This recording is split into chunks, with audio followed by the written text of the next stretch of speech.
Welcome to another Keelhauled podcast. I'm your host, CaptainLogun, and we've got a lot of Sea of Thieves news to cover today. So tie yourselves to the mast and hold fast. Ahoy there, pirates. I hope you had yourselves a good week and a good weekend. I know I did. This week, we're going to be talking more about Season 18's Act 2 as far as what's coming in and what to expect. All that and more in this episode of Keelhauled Podcast. But before we get into any of that, I have to thank the patrons. They are the ones that went over to patreon.com/Keelhauled podcast to show their support. And if it wasn't for them, this podcast would be a lot harder to produce. So as always, I like to shout out their names to let them know that I appreciate them and to make sure that you guys recognize who the stellar people are out there that are looking to support audio content and video content for Sea of Thieves. So with that, pirates, here are the names for this week's episode, and apologies because I know I'm not going to be able to do as good of a ZamWow as I did last time, but shout out to A-Chick, L-Cute, Balls, Blue Turtle V1, Captain Chonky, Captain Longsharts, Chateau Noof, Super Pack, Zombie Killer, Cosmic Johnson, Static Mirror, Crazy Frog, Davram TV, El Jefe Esteban, Godhammer 6, Jeff H., Carl Embo of Embo Family Gaming, Kylia the Aficionado, Elvin Vramir, Evil Morpheus, Space Admiral Ors, Xbox Mike 29, Rabid Raccoon, Blue Crab, Reap's Revenge, Regis Stella the Brony Pirate, Ribloid, Rustbelt Kid, Sea Leg Sam, Shoe Daddy 13, Skamelt 666, Tales of the Sea, The Demon Jester, Tommy D, TN Professor, Wailing Witch, Big Bad Pad, Mina Fairy, Hager Owl, Captain Duckweed, Evil Martha, Peter Miller, Rooski Doo, Thor Von Blitz, Luke Lore the Insipid Ghost, and Zam Wow. Thank you all so much for your love, for your support. It really does mean the world to me and helps out with the podcast. With that, pirates, let's get into it. First on today's docket, let's get into the videos that we just got this week that I knew they were going to be dropping in the sense that they do this all the time and that they're really good at the actual, what is it, the schedule? Yeah, like the repetition, the schedule for this. Drew and John and the team have done a really good job of explaining what to expect with Act 2, as well as the limited time event over at Molten Sands Fortress. I really appreciated the way that they've kind of done these videos, especially with the Molten Sands Fortress. I feel like they've actually gone through and explained not only what to do, but what to expect as far as the actual threat and of course the treasure that you're looking to do. So I've been very appreciative of the way that they've been handling their kind of videos. They've done a fantastic job with them, and it's nice to see the consistency and quality there. For all intents and purposes, let's talk about Act 2. Act 2 month-long event. You're going to be working for the emissaries this time, and it's going to be all of them. So, you know, if you're not quite sure which ones there are, last week's episode, the 400th episode, I went ahead and talked about what the requirements for Act 2 are going to be. And in this case, it's going to be one of those situations where you're going to need to fly the emissary flag for each of the different trade companies. You'll have to defeat the Eternal Guard to get the key to then open up or activate the vault. And then, of course, conquer the vault or the fortress, open the vault, get the orb, and then sell the orb to them. As far as I recall, there is a commendation that's coming where you do need to be able to sell the keys as well to emissaries, or no, maybe not emissaries. Maybe it was, I think it might've been the smugglers this time, because I think we were selling the tablets to the smugglers the first time, and I think we're selling the keys to the smugglers this time. So don't quote me on that. As always, it's going to depend on what actually happens when things go live. I'm basing this off of what was on Insiders and what I can recall. So that's one of those things where I like that we're going to be getting an expansion to season 18 so far. I think that the Eternal Guards have been really nice. I think the Eternal Guards being on demand as a reward for Emissary Grade 5 is interesting. I think I would like to have these as something that you can actually engage with on a regular basis, as opposed to something that is just part of the world. It would be nice if there was something where they could actually have a certain number of Eternal Guards killed, representing each of the factions that were added to the different trade, or not factions, but trade companies, so that you have to be flying a specific flag to and defeat a certain number of Eternal Guards. So I think that would be nice if you could do one that's like on demand in that case, or maybe there was a qualifier, or maybe they just keep the emissary system built out so that when you hit grade 5, this is the new reward for that. I'm kind of two minds of that. I like that the current emissary quests give you stuff that you wouldn't normally get on a regular voyage, which or just better stuff that you would want to get. So I don't know how that's going to work out yet.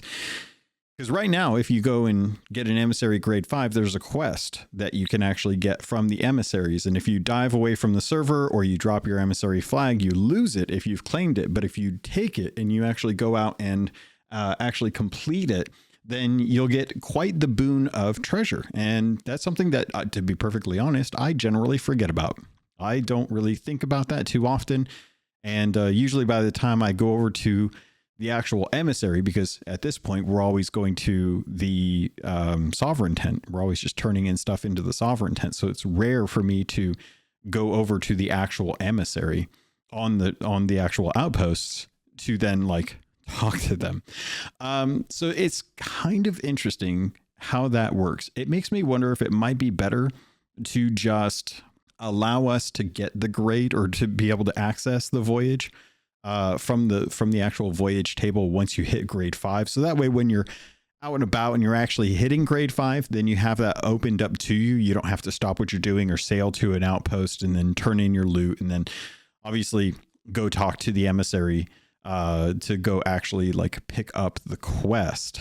I also don't like that idea, because I like the intent of, going and actually talking to a person living in the world, playing the role of a pirate, going actually to talk to the Gold Hoarder representative, and then he hands you a quest.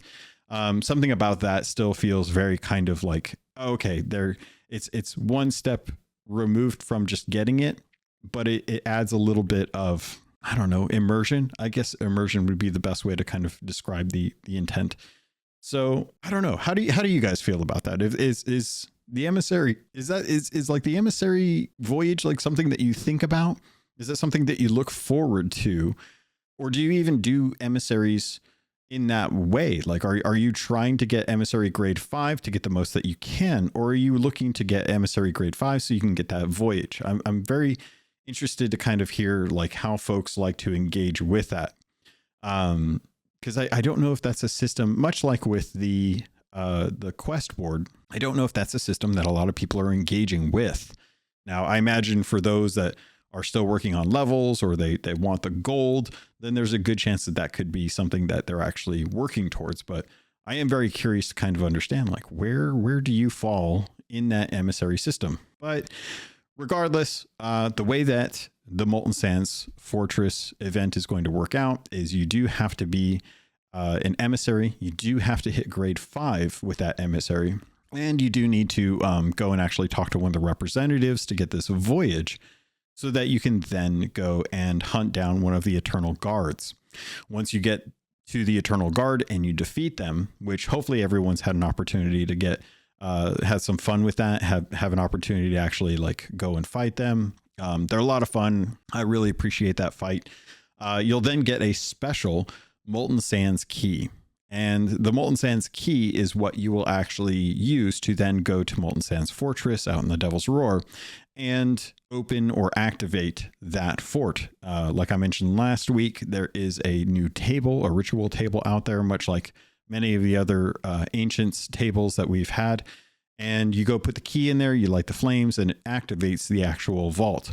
I don't know why I keep saying vault, but it's a fort. It'll activate the fort. One of the the nice things about this is that this, for all intents and purposes, looks like it's going to act very similar to a Fort of Fortune, an activatable Fort of Fortune at that, except with the loot table being more ashen stuff than the normal Fort of Fortune. You will get a chest of fortune in there. It's not going to be like the Reaper fortresses where they were offering the opportunity for a mega one where you could get 3. But you will be able to actually like go and get a cough out of this. So there's a good reason to actually go and actually do it. Especially since with this season, they added an additional 30 level or 30 turn-ins to the grade. So if you didn't get those completed when season 17 was going, or you're so far behind like myself that you just gave up on it, then this will be another opportunity for you to engage with the event itself, especially if you're going for those cosmetic rewards, which is to me like the main thing, which is ironic because I gave up on the Chest of Fortune stuff, which is all about cosmetics. But I'm willing to do the time limited stuff because I guess it's time limited, and I guess that's my that's my threshold. So I like that they're going to be doing something that is going to give players a reason to want to do it beyond just the actual cosmetics, because the Chest of Fortune will be fun. It's going to be highly contested. And one of the other aspects of this that is not really talked about too much is that if you're flying Reapers have to turn in a certain number of emissary grade 5 flags. I think it's 5 off the top of my memory, but again, don't quote me on that. I'm just an enthusiast. I'm not Wikipedia. So I think in that instance, this will be a good way for a lot of the Reapers who have not necessarily run into many of the emissaries at grade 5 to be able to get those flags if that's what they're hunting for, especially for those of you who are still in need of the Hunter's Call emissary flag at grade 5, since that was the most recent emissary.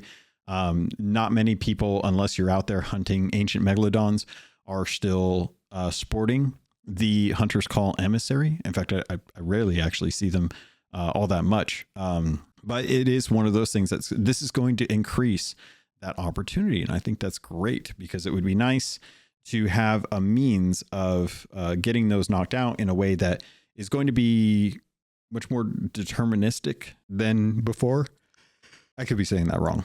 I'm also not an English teacher. But I do think that this will be, I think it'll be good. I think this is going to be a fun event. It's a fort. It's a fort that, in the same way, I think a lot of us enjoy forts for like their treasure, but also the actual instance where you are going to fight people. You're actually going to go do these. And I imagine very much like how these kind of events go.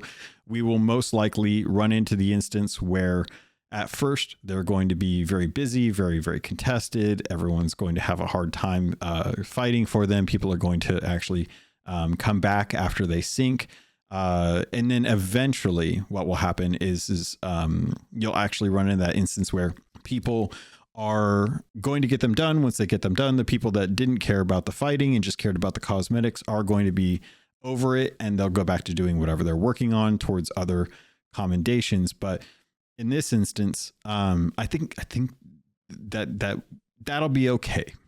Because I think that it's going to be one of those things where, because you have to be an emissary grade 5, there's going to be enough repetition built in that it should hopefully give players an opportunity to see action all month long.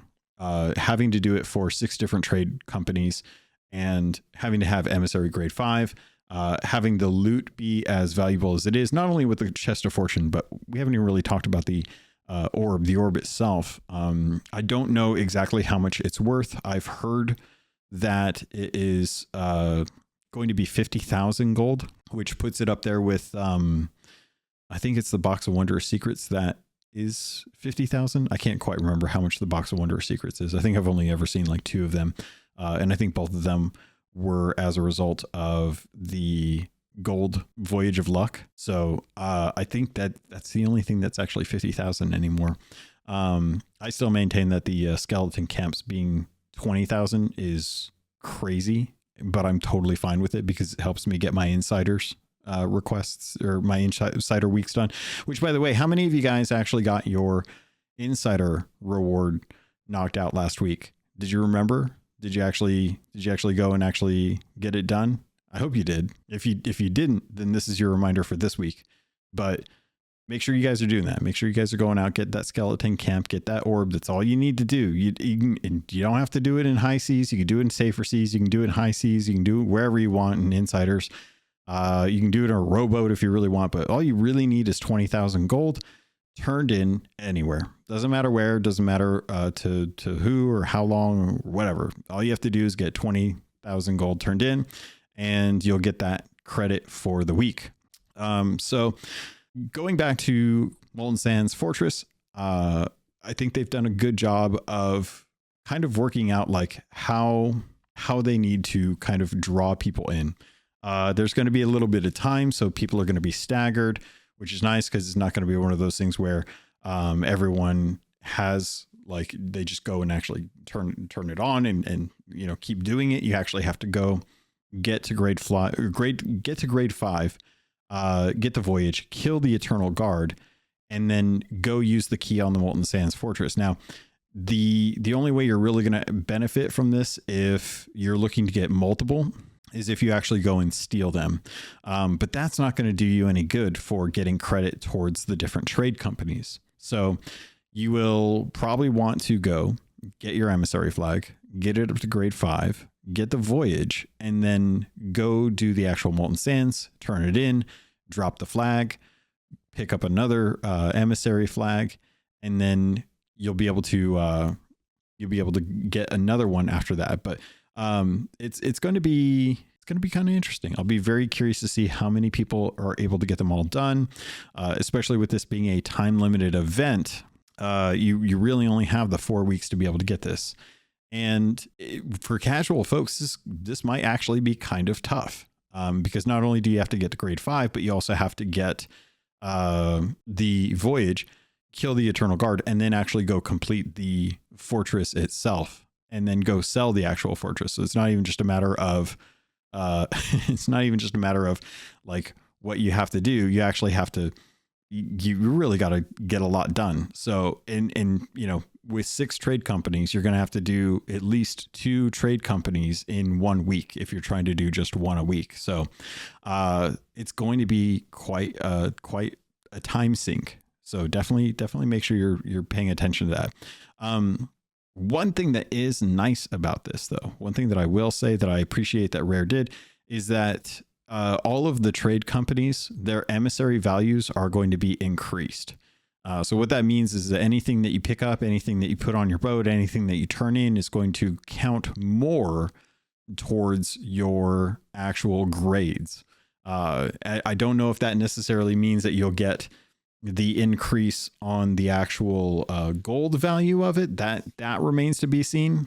But at least it will be easier to get to grade 5, which I think may help solve some of the issues that we're talking about as far as like the time investment for getting to getting all of the grades or all of the trade companies finished up.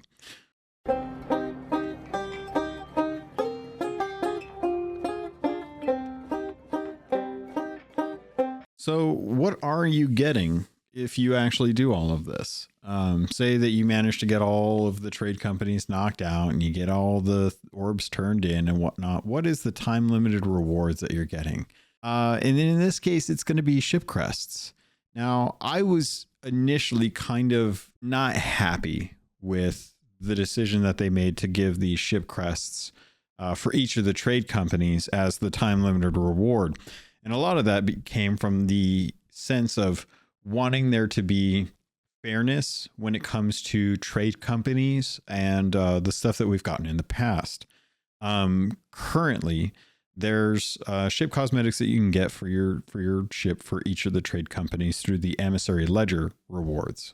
We have not had emissary ledger rewards in a while, and it's kind of starting to be like, okay, well, what's the point of the emissary system outside of just the golden rep? Once you've gotten enough gold, once you've gotten enough reputation, then you're pretty much done with the emissaries at that point. You might as well just run Reapers to be able to get more gold for everything. And in this instance, the trade company crests that you get for this time limited reward it doesn't feel right to me.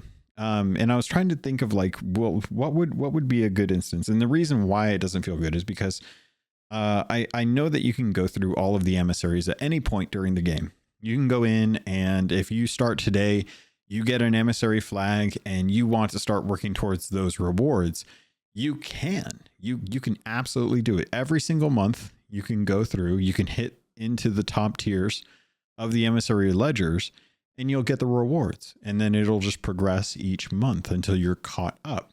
Something I really appreciate about that. It gives players an opportunity to feel like they're part of the community because they have an opportunity to actually like get something that kind of showcases their love for their trade company, which is funny because most of the people in Hourglass just run around, without any kind of clothes on.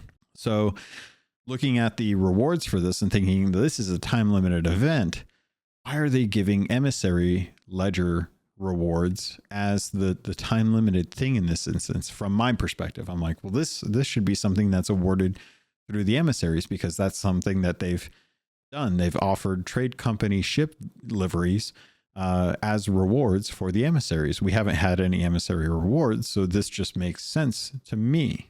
Now, granted, I'm not rare, but looking at these, I kept thinking like, well, I don't like that. I don't like that people that come in later into the game are never going to have an opportunity to get these ship crests for their trade company. And I'm still kind of a little of that opinion.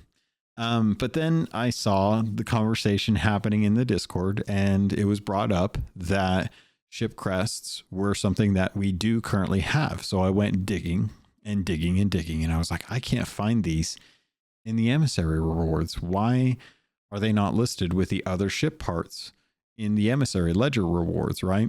And then I finally like went into my account. I was looking at the ship crests, and then I went to Google and I was like, where are these coming from? And then it finally popped up that these aren't actually a ledger reward. The ones that we have available to us are part of the actual trade company shops. So once you hit reputation 90 with each of the different trade companies, that's when you open up the opportunity to buy that trade company's ship crest. And it's one that is kind of thematic. I like pretty much all of them for the trade companies, but for 100,000 gold, you'll be able to get one of these. Which, at that point is like, okay, well, at least you can have a ship crest to represent that trade company if you want to run their livery set as your style of your ship, right? So looking at the limited time rewards for Act 2 of Season 18, it then makes me kind of wonder, why did they go with these?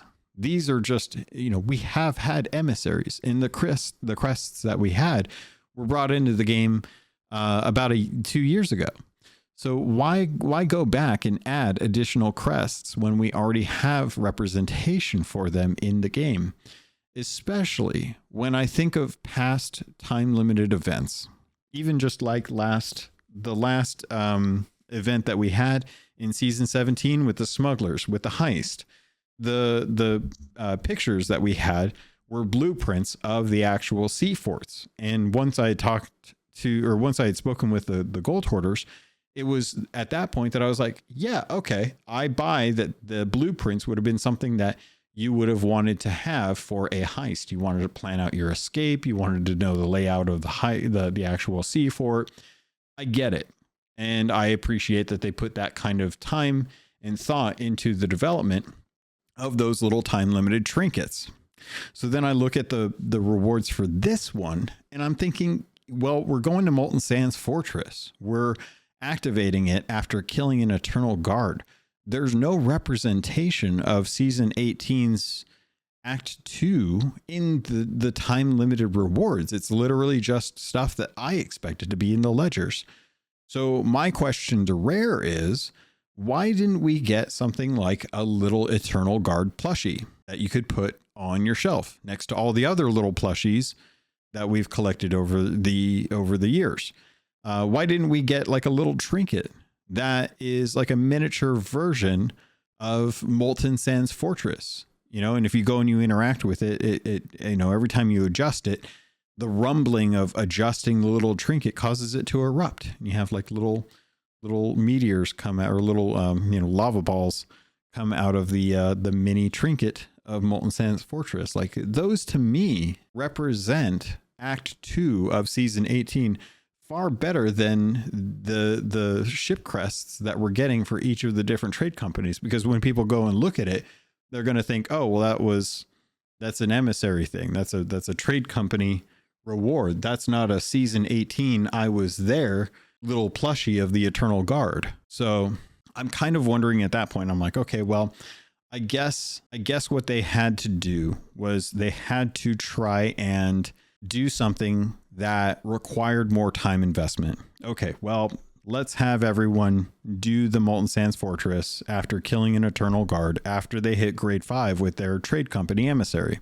Okay, well, we can't just give 1 or 2 rewards for making people go and do 6 emissaries worth of Molten Sands Fortress, like doing it 6 times if you're good and don't lose throughout the next month.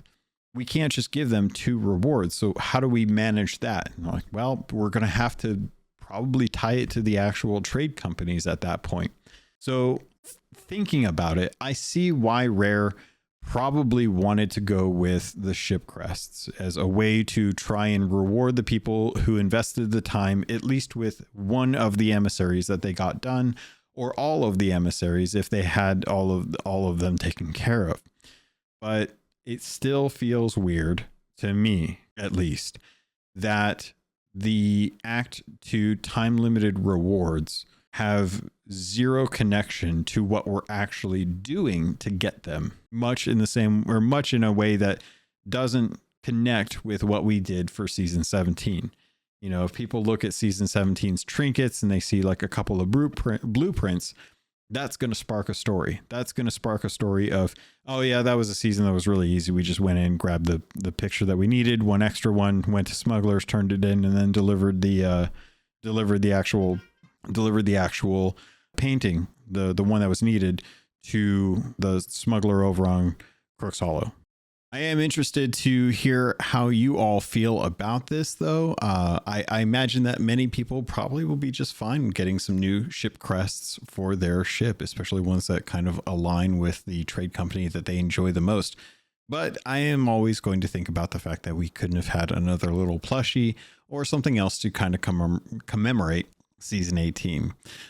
So let's kind of put a pin in this. We'll have to wait until it comes out this week before we actually get a chance to dive in and see how it actually plays out.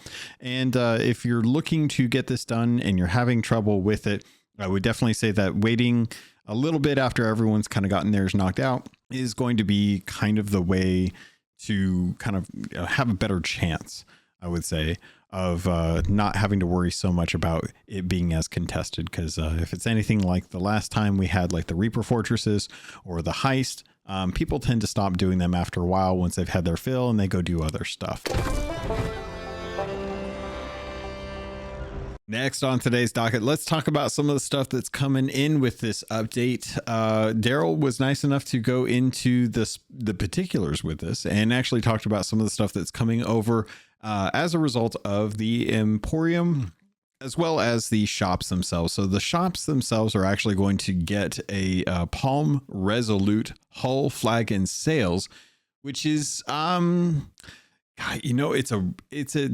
it's a color. It's definitely a color, and that color is it's kind of hard to describe, but it's kind of like if you took yellow and green and you smeared them together, and it's a color. I don't know why they're going with these ones. These ones, it seems like they really are just trying to put some stuff in the shops, but everything that they put into the shops just doesn't feel, I don't know, doesn't feel special. It feels like most of the stuff that they're putting in there is just kind of to have something to spend gold on and to collect, and potentially this is just something that they're trying to have for players that are coming into the game that may not necessarily be around for the limited time events, or it's cheaper in nature so that it's easier to obtain.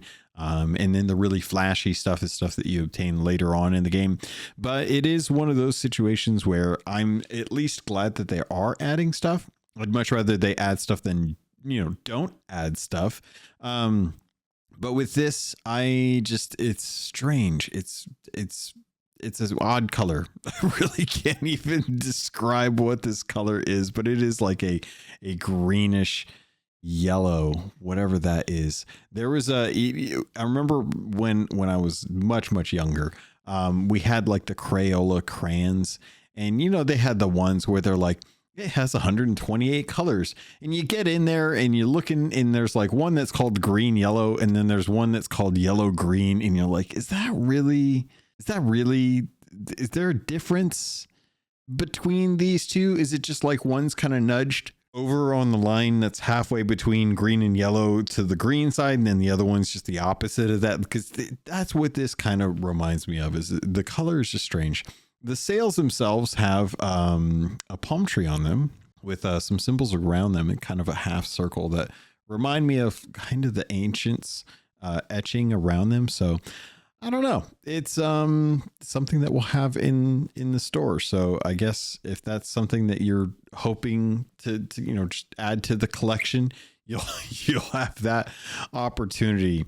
But outside of that, I did want to say that the Emporium is getting the cool quote unquote set, the set that people are going to want to actually check out. And it's kind of nice. I actually like the way that this set looks. It looks like something that you would expect out of the Renown, which I guess if you really take into consideration, the cool sets that are coming to the game that aren't tied to the Emporium are through the Renown. And I will commend Rare for adding clothing and ship sets that you can get for free through the free track on the Renown. I think most of the ship sets are typically on the paid for version. So that's, they're not really doing us any favors there, but they also have to make money because it's a company, and it's, they have to pay the bills. They have to earn their keep, regardless of how many billions of dollars Microsoft's worth, because Xbox definitely doesn't get that money. Otherwise we'd be able to buy better things. But the Lone Night Wolf WULF set is making its way to the Emporium. The ship collection looks really nice. The costume looks really nice. And there's some weapon sets in there that we didn't get a real good opportunity to check out what the weapons are. You just really get to see what the sword itself looks like. But they're also adding the Lodestar Captain bundle, or cabin bundle, and as well as like rugs, chair and table, which the Lodestar table, if I can just take a quick moment just to kind of like give it up to the Rare team. The table itself for the Lodestar set is a gold moon crescent theme, but the center of the table that encompasses most of the writing area, that I'll say, is kind of that Lodestar set shiny kind of starscape, that it just looks like a pool of void with a bunch of stars captured inside of it. And they just did a really good job with that. But outside of that, I think that is some of the majority of stuff. They have a Scalding Tankard, which is going to be the freebie emote. So when that goes live, make sure you go into the Emporium just for the sake of at least getting that free tankard emote. It's a scalding hot one. So if you're, hot cocoa or hot tea or hot coffee, whatever you want it to be in there, butter beer, if you want it to be butter beer in there, you can get some hot butter beer in your Scalding Tankard. And he does the motion of like waving off some of the heat and steam rising out of it. It's a nice emote though.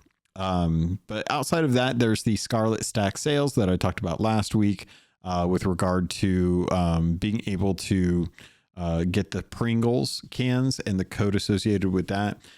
Shout out to Xbox Mike 29 who actually got me a code for it. And I keep forgetting to actually go and redeem it.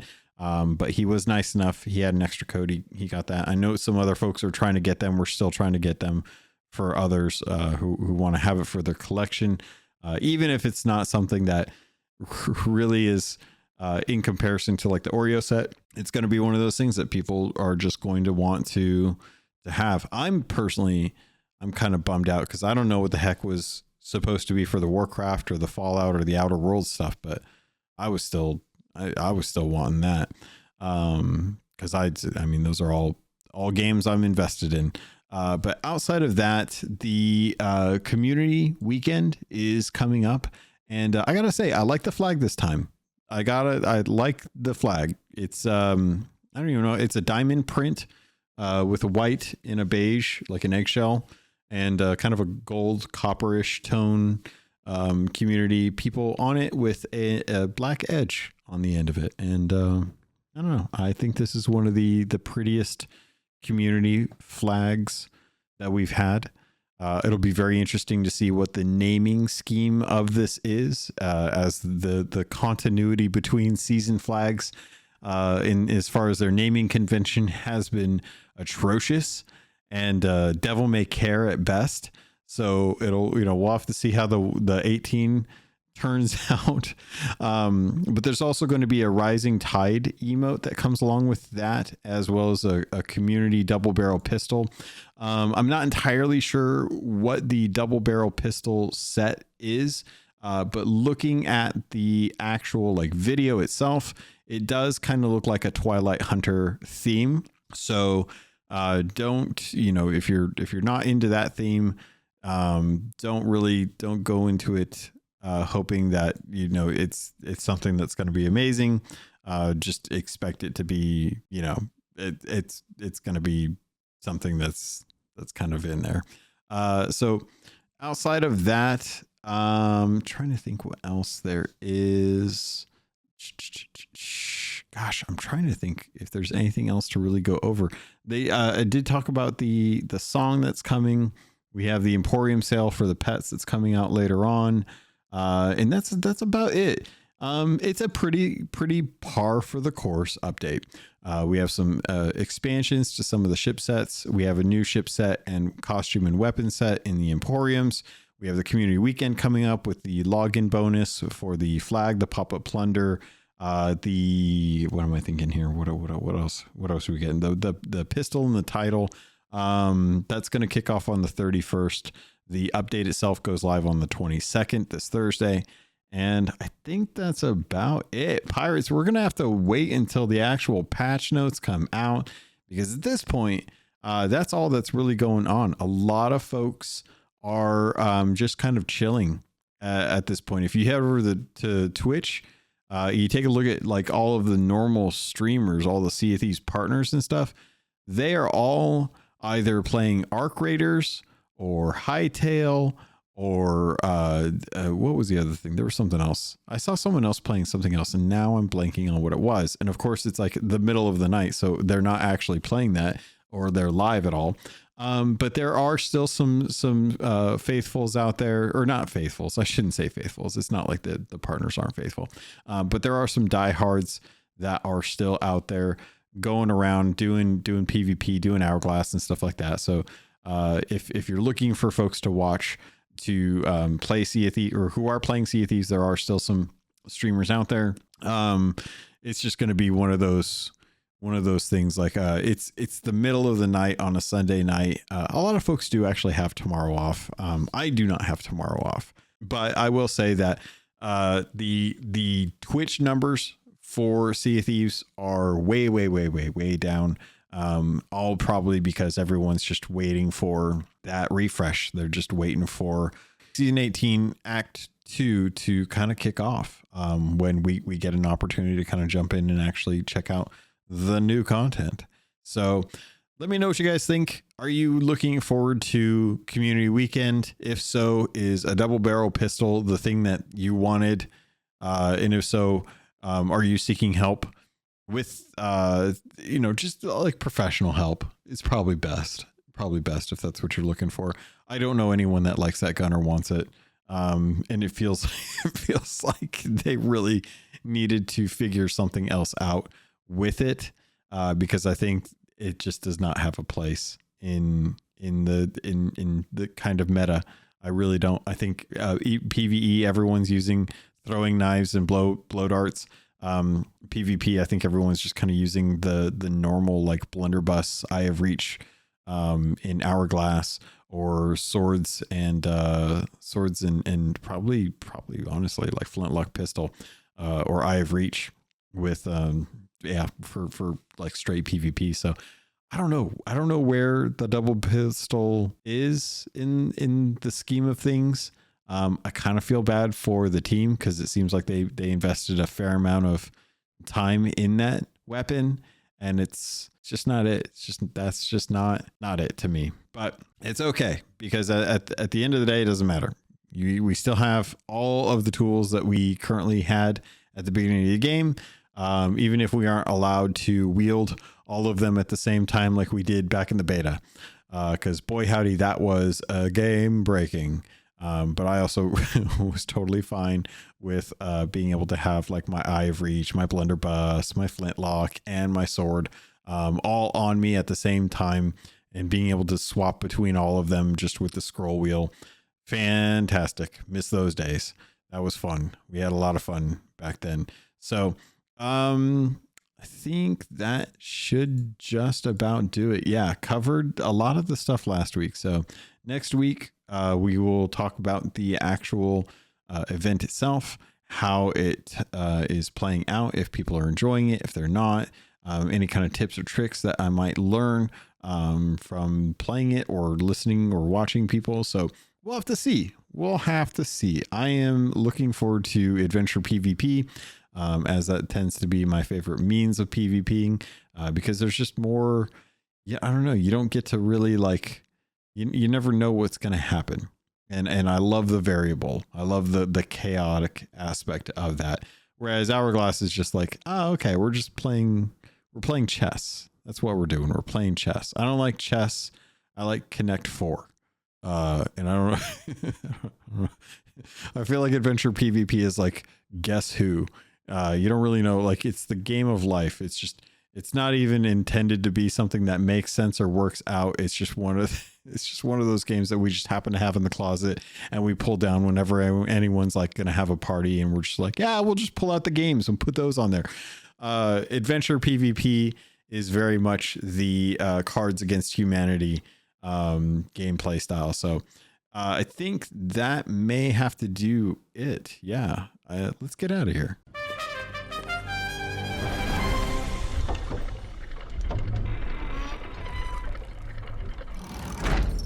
Pirates, thank you so much for hanging out with me and spending time with me. Thank you for all the kudos that I got with the 400th episodes. Next week, I am going to gather the codes that have been given to me and see if we can start doing some lineups where I am releasing the YouTube version and the audio version at the same time, so I can try and get some codes out for folks in a fair and as fair as possible manner, and that way you guys can all have some fun with some of the codes that have been donated to the podcast. So we'll do that. If I don't get it, then it means I probably didn't get time, and if I didn't get time, it's probably because I'm either playing games or I don't know. Hopefully nothing else happens, but hopefully you guys are having a good week. I hope you guys have a fantastic week.